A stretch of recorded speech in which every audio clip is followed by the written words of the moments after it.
Picture the Roman soldier you know from every Bible illustration you've ever seen. He's in the background, armored, expressionless, holding a spear at the edge of the frame while Jesus teaches, heals, enters Jerusalem. He's scenery, he's wallpaper, he's there because Rome was there. And then the scene moves on. Now forget all of it. Because the Roman soldier in Jerusalem was not background, he was the foreground. He was the smell in the street, the hand at the city gate, the boot on the road, the face your children learned to look away from before they learned to read. He was not incidental to the world Jesus walked through. He was the world Jesus walked through. So what were Roman soldiers actually doing inside the most sacred city on earth? And what does the answer change about every gospel scene you thought you understood? Let's find out. Jerusalem, 30 AD. Population somewhere between 40,000 and 80,000 on a quiet week. During Passover, swollen to 10 times that. Pilgrims flooding in from Egypt, Babylon, Rome itself. Every road into the city clogged, every courtyard rented, every merchant tripling his prices, and everywhere, soldiers. But before we talk about what they did, understand what Jerusalem was. Because this city was not like any other city Rome had ever occupied. Rome had conquered hundreds of cities. They had a system for all of them. Build roads, install a governor, collect taxes, move on. The locals grumble, life continues. Jerusalem didn't work like that. This was the city of the temple, the one place on earth where the God of Israel had chosen to dwell. Every stone in this city carried theological weight. Every gate, every market, every road leading upward toward that gleaming white and gold structure on the hill. All of it was sacred ground to the people who lived here. And Rome had put soldiers on it. That friction between the most sacred city in the Jewish world and the boots of a pagan empire was not background noise. It was the atmosphere every person in Jerusalem breathed every single day. Now picture the physical layout. The Temple Mount dominated the northeastern corner of the city. Herod the Great, Rome's client king, the man who rebuilt the temple into one of the architectural wonders of the ancient world, had also built the Antonia Fortress, a Roman military installation, constructed directly adjacent to the Temple Mount, connected to the temple's outer courts by a staircase. Think about what that means. The holiest site in the Jewish world had a Roman garrison built against its wall. Soldiers could move from their barracks onto the temple courts in under 2 minutes. That was not accidental. That was architecture as a statement of power. Below the Antonia, the city spread downward in layers. The upper city, where the wealthy priests and Herodian aristocracy lived. Wide streets, stone mansions, ritual baths. The lower city, where everyone else lived. Narrow streets, shared courtyards, market stalls, noise, animals, the smell of fish and wood smoke and open drains. And threading through all of it, checkpoints, at the city gates, at the market entrances, at the roads leading to and from the temple. Rome did not occupy Jerusalem with a wall around the outside. Rome occupied Jerusalem from the inside. Soldiers were embedded in the daily movement of the city. You could not buy grain, sell livestock, enter the temple precincts, or travel between districts without passing a Roman checkpoint. This is the world the Gospels were written inside. Now add the politics. Jerusalem in 30 AD operated under 3 overlapping layers of power that were permanently in tension with each other. Rome at the top, represented by the prefect Pontius Pilate, who governed from Caesarea Maritima on the coast, but moved his headquarters to Jerusalem during festival seasons, bringing additional troops with him. Below Rome, the Herodian client rulers, dependent on Roman favor, resented by their own people. And underneath both of them, the temple priesthood, the chief priests and the Sanhedrin. Men of enormous local authority who maintained their position only by navigating the space between Jewish law and Roman tolerance. The ordinary Jewish resident of Jerusalem was subject to all three simultaneously. And the soldier, the Roman soldier, standing at the gate, walking the market, stationed at the temple steps, was the living symbol of that entire system pressing down on a single human life. Every single day, that is the world we are walking into. Here's the detail most people skip. The soldiers occupying Jerusalem were not Romans. Not most of them. The legions, the full Roman citizen legions, were stationed elsewhere. Syria, Egypt, the Rhine frontier. Judea was a second-tier province, difficult, volatile, religiously complicated, not worth deploying Rome's finest. What Rome sent instead were auxiliaries. Auxiliary units were recruited from the provinces, non-citizens, men who enlisted for 25 years in exchange for Roman citizenship upon discharge, if they survived. In Judea, the bulk of the auxiliary forces were recruited from two specific groups, Syrians and Samaritans. Read that again. Rome deliberately stationed soldiers in Jerusalem who were drawn from the ethnic groups that Jewish people had the longest, most bitter history of conflict with. This was not an accident of geography. This was a policy decision. Choose men with no sympathy for Jewish customs, no hesitation at Jewish holy sites, no instinct to tread carefully around Jewish sensitivities. The friction was engineered. Now meet the man himself. He enlisted young, 17, 18 years old, recruited from a village in Syria or the hills of Samaria. He signed a 25-year contract. He would not be permitted to marry legally during his service, though many took unofficial wives near their postings. He was paid roughly 900 sestertii per year under Augustus, a wage that sounds significant until you understand that Rome deducted from it the cost of his food, his equipment, his boots, his burial club membership. He arrived in Judea with a full kit weighing close to 40 kilograms, segmented armor, a short stabbing sword, the gladius, a javelin, a large rectangular shield, hobnailed sandals, caligae that announced his presence on stone streets with a sound every Jerusalem resident learned to recognize before they could see him coming. He served in rotating postings, the Antonia Fortress, gate duty, market checkpoints, temple perimeter during festivals, road patrols between Jerusalem and Jericho, escort duty for tax collectors. He was 20 years old, far from home, in a city that despised his presence, surrounded by a population whose language he likely didn't speak, whose religion he didn't understand, and whose resentment he could feel in every market he walked through. And he had been given something far more dangerous than a sword. He had been given legal authority. Roman military law gave auxiliary soldiers stationed in occupied provinces specific, codified powers over the civilian population: the right to demand labor, the right to commandeer property, the right to collect levies, powers that in any other context would be called extortion. But here we're backed by the full weight of Roman law. That legal authority is where the story gets dark. And that is exactly where we are going next. Here's what surprises most people. Jesus quoted Roman military law in the Sermon on the Mount.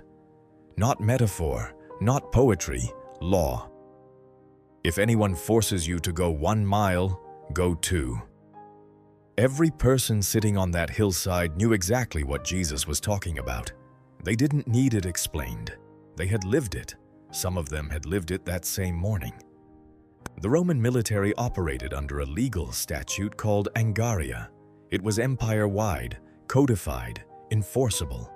It gave any Roman soldier the legal right to conscript any civilian, any Jewish man, woman, or able-bodied person on the road to carry his kit for 1 Roman mile, approximately 1,400 meters, the distance from your front door to the end of your street and back. 15 minutes on a clear morning. Now carry 40 kilograms of it.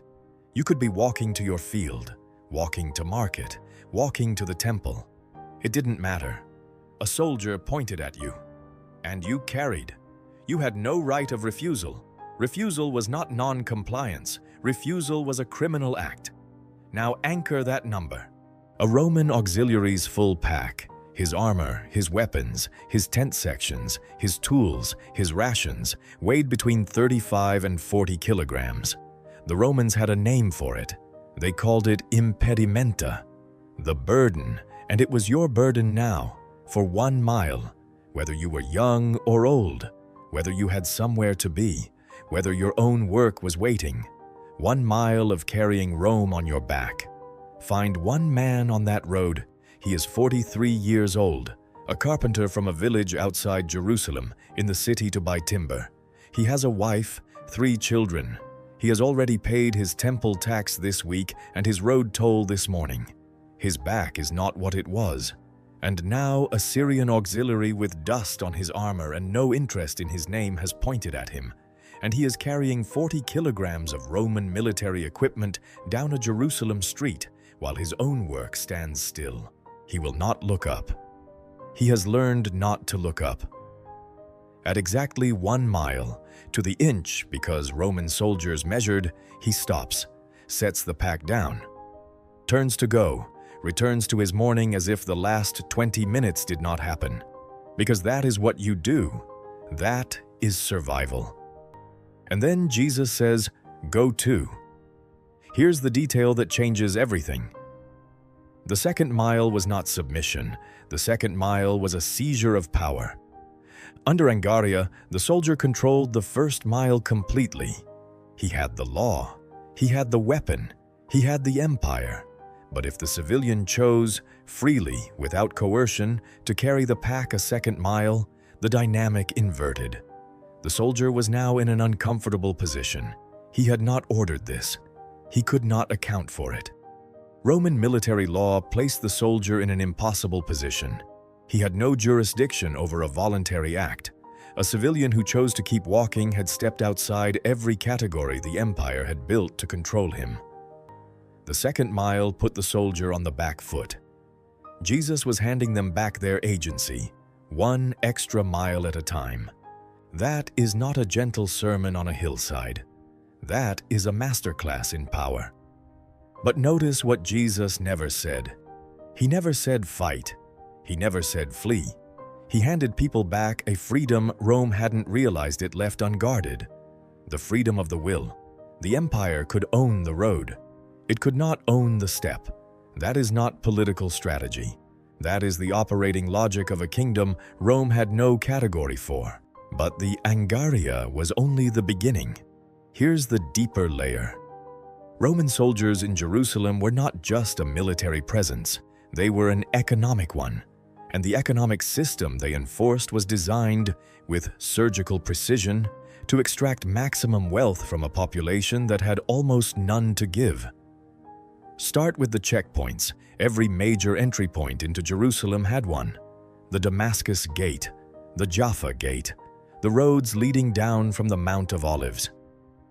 You did not enter or exit this city without passing a Roman toll booth. And at that toll booth, a soldier. Not a bureaucrat, not a customs official, a soldier. Armed, with discretionary power over what you paid and what you didn't. The official tax rate in Roman Judea was already brutal. Tribute to Rome, a direct head tax on every adult. Land tax, a percentage of everything your fields produced. Customs duties on goods entering and leaving the province. Temple tax on top of that, collected separately, paid in the specific Tyrian shekel because Roman coins carried Caesar's image and couldn't be exchanged inside the temple precincts. Port taxes, road taxes, market taxes. Combined Roman taxation in Judea consumed somewhere between 30 and 40% of a family's annual income. Anchor that number. A Jewish farming family in 1st century Judea earned the equivalent of roughly 200 to 250 denarii per year. At 35% taxation, that is 87 denarii gone before they fed themselves, before they clothed their children, before they saved anything. A single denarius was a full day's wage for a laborer. They were losing nearly 3 months of work every year, handed over at checkpoints to soldiers with no court of appeal. And that was the official rate. Here's what surprises most people. Soldiers at checkpoints had discretionary authority over assessment. They could decide, on the spot with no oversight, that your goods were worth more than you declared, that your cart required an additional levy, that your travel documents needed a fee to process. There was no complaints procedure. There was no higher authority you could appeal to that wasn't also Roman. Find the woman at the Damascus Gate checkpoint. She has a basket of lentils. She has paid the road toll 3 times this week. The soldier is looking at her basket. She does not look up. She has already calculated how much she can afford to lose today. This is the world that produced Matthew, not a villain, not a traitor by choice, a Jewish man who made a calculation that the only way to survive inside this system was to get on the inside of it. Tax collectors didn't work for Rome directly. They purchased the right to collect taxes in a given area, paid Rome up front, and then recovered their investment, plus profit from the population. The soldiers at the checkpoints were their enforcement mechanism. When Jesus ate with Matthew, when Zacchaeus climbed a tree to see him, when the crowd muttered, "He has gone to be the guest of a sinner," this is the specific economic machinery behind that word. Sinner. In 1st century Jerusalem, that word had a tax collector's hands on it. And then the Pharisees brought Jesus a coin. Is it lawful to pay taxes to Caesar or not? This was not a theological riddle. This was a live grenade. Answer yes. You validate the entire extraction machine pressing down on every person in that crowd. Answer no. Rome arrests you before sundown. Jesus asked to see the coin. Whose image is this? Caesar's. Then render unto Caesar what is Caesar's, and unto God what is God's. One sentence, dismantling the entire premise of the trap. Because the deeper claim, the one that made the crowd go silent, was this. Caesar's image is on the coin. Fine, give him the coin, but God's image is on the human face. And that belongs to no empire and was never Rome's to take. Now we go deeper, because everything we've covered so far, the forced labor, the checkpoints, the extraction machine, that was the system operating normally. That was Rome on a quiet day. Here's the detail most people never reach. Roman soldiers in Jerusalem were not just economically deployed, they were psychologically deployed.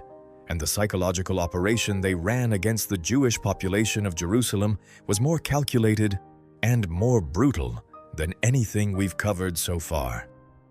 Understand what Rome knew. Rome had conquered dozens of peoples. They had a taxonomy of subject populations, and they had identified something specific about the Jewish people that made them uniquely difficult to psychologically subdue. Jewish identity was not ethnic alone. It was not linguistic alone. It was theological. It was rooted in a conviction that could not be taxed, conscripted, or confiscated. The conviction that they belonged, body, land, and history, to a God who outranked Caesar. You cannot extract that with a checkpoint. So Rome tried something else. The historian Josephus, a 1st century Jewish historian writing from inside the Roman world, records a specific incident that happened during Passover.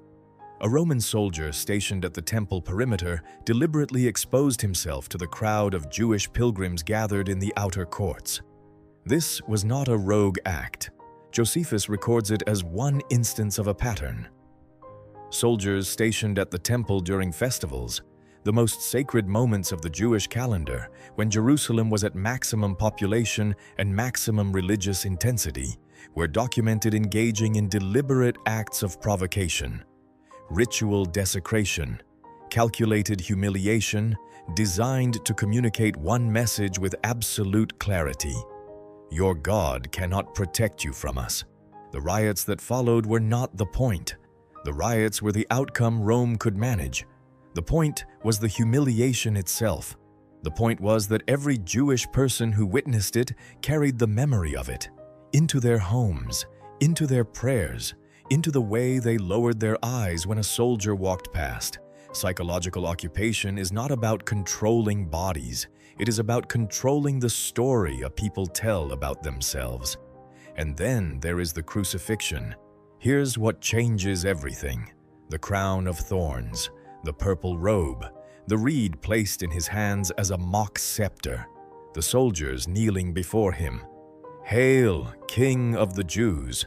The sign above the cross written in 3 languages so no one could miss it. This was not spontaneous cruelty. This was a rehearsed ritual. Rome had a documented practice of staging mock coronations for condemned political prisoners. Prisoners who had been charged with sedition, with claiming royal or messianic authority. The purple robe was not improvised. The kneeling was not improvised. The title above the cross was not improvised. Roman soldiers had done this before. They had a script. They ran it with the practiced efficiency of men who had performed it many times. The purpose was not just execution. Execution was simple. The purpose was annihilation of the claim. If this man said he was a king, then Rome would make kingship look like a joke before they killed him. They had broken men this way before. Jesus walked into that ritual knowing exactly what it was, and he didn't break. Not the body broke. That was the point of crucifixion. But the claim, the identity, the thing Rome's ritual was specifically engineered to destroy, that didn't break. That is the moment the entire system failed. Every empire in history has understood how to break a body. None of them has ever built a ritual capable of breaking a claim made from outside their jurisdiction entirely. So how did people survive inside this? Because they did survive. Most of them. Most days. And the ways they survived tell us something extraordinary about the world Jesus was teaching in. Jerusalem in 30 AD had developed 3 broad responses to Roman occupation. 3 postures. 3 ways of answering the same unanswerable question. What do you do when the most powerful empire on earth has its boot on the most sacred city on earth? The first response was violence. The Zealots, a movement not yet fully organized in 30 AD but already present, already recruiting in the alleyways of Jerusalem's lower city. Men who believed that armed resistance was not just politically justified, but theologically mandated. That to tolerate Roman occupation of God's city was itself a sin. That the sword was the only language Rome would ever respect. They were not wrong about Rome. They were wrong about what the sword would produce. 40 years after Jesus walked these streets, the Zealots got their war. Rome responded by destroying the temple, razing Jerusalem, and scattering the Jewish population across the empire. The violence resolved nothing. It ended everything. The second response was collaboration, not cowardice, calculation, the chief priests, the Herodian aristocracy, the tax collectors, men who had looked at the situation with clear eyes and concluded that the only way to preserve anything, the temple, the faith, the community, some fragment of Jewish self-governance, was to work inside the system, to give Rome what Rome needed and protect what could be protected. They preserved the institution. They lost something harder to name. The crowd that shouted, "We have no king but Caesar," outside Pilate's courthouse, they were not villains. They were survivors making the only calculation they knew how to make. And then there was Jesus. Not violence, not collaboration, something Rome had no category for. Go the second mile, render unto Caesar, eat with the tax collector, heal the centurion's servant, love your enemy. Each one of these was a precise surgical engagement with the occupation that refused its terms entirely. Not fighting the system, not joining the system, transcending it, demonstrating, in act after act after act, that there was a freedom Rome's checkpoints could not confiscate and Rome's rituals could not destroy. The Zealots tried to overthrow Rome with swords. Jesus dismantled the premise of Rome's power with a second mile and a borrowed coin. One of those approaches is still being talked about 2,000 years later. Jerusalem, Passover morning, 30 AD. The city is already awake before the sun clears the Mount of Olives. The smell hits first, always the smell. Wood smoke from 10,000 cooking fires. The sharp mineral bite of fresh-cut cedar from the timber market off the lower road. And underneath it, the smell that never leaves Jerusalem during Passover. Blood and burnt fat from the temple sacrifices carried on the wind across the whole city like a low, constant reminder of what this place is and who it belongs to. The streets are full. Pilgrims from Egypt shoulder past merchants from Damascus. Children run between legs. A woman balances a water jar on her head with the practiced stillness of someone who has done it every morning of her life. A rabbi argues scripture in a doorway with a student half his age. The noise is enormous. The city is alive in the way that only happens when 100,000 people are compressed into a space built for 40,000. And then, the sound. Hobnailed sandals on stone. Caligai. The sound every person in this city knows before they can see its source. A patrol. 4 auxiliaries moving in loose formation down the main market road, armor catching the early light, shields slung, not expecting trouble, not looking for it, but generating it anyway, simply by being present. The crowd parts. Not quickly. That would look like fear. Slowly, naturally, the way water moves around stone. Everyone has learned this choreography. No one taught it. It simply became. A farmer from Bethany freezes at the edge of the road. He came in this morning with a cart of grain. He has already paid the gate toll. He has already been assessed at the checkpoint on the Jericho road. He is 40 years old, and his hands are the hands of a man who has worked every day of those 40 years. And now one of the auxiliaries, Syrian, young, dust on his armor from the night patrol, has stopped. Is looking at him. Is looking at the cart. Points. The farmer does not look up. He has learned not to look up. He lifts the pack. 40 kilograms of Rome settle onto his shoulders like a verdict. He walks. Above him, on the northwestern corner of the Temple Mount, the Antonia fortress rises against the morning sky. Somewhere inside it, Pontius Pilate is reading the night's incident reports over a Roman breakfast, annotating the ones that require follow-up, setting aside the ones that don't. The city is restless. It is always restless during Passover. He has brought extra troops from Caesarea for exactly this reason. He has done this 5 times now. He knows how Passover ends. It ends with him returning to Caesarea and Jerusalem, returning to its low simmer of resentment and endurance. This year, he does not yet know it will end differently. The farmer reaches the mile marker, sets the pack down, straightens his back, and then something shifts, something small, something that will not be recorded in any Roman incident report. He picks it back up and keeps walking. Here is what the Gospels never stop to explain, because they didn't need to. Every person who first heard these stories, every person who passed them on by word of mouth in the decades before a single word was written down, already knew the smell of that morning, already knew the sound of hobnailed sandals on stone, already knew the weight of 40 kilograms of Roman equipment settling onto shoulders that had their own work to carry.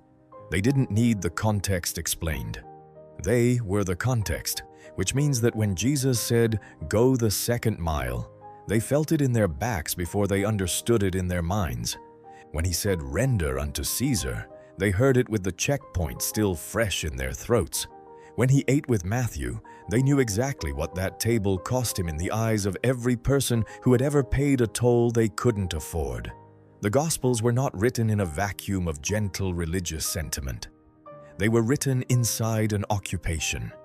Every word Jesus spoke was spoken inside a system designed, with military precision, with legal authority, with calculated psychological force, to make the people hearing those words feel small, feel owned, feel like the story of their lives was being written by someone else in a language they weren't permitted to speak. And into that system, into that specific, documented, historically verifiable darkness, Jesus walked. Not around it, not above it, through it. And every command he gave was a detonation inside a structure built to be undetonatable. The soldiers are long gone. The checkpoints are dust. The Antonia Fortress is an archaeological footnote. The second mile is still being walked. The mock coronation Rome had rehearsed 100 times. The second mile nobody had a law for. The coin that carried Caesar's face but not his claim. Which moment do you think broke the system first? And do you think Rome knew it had already lost before the week was over?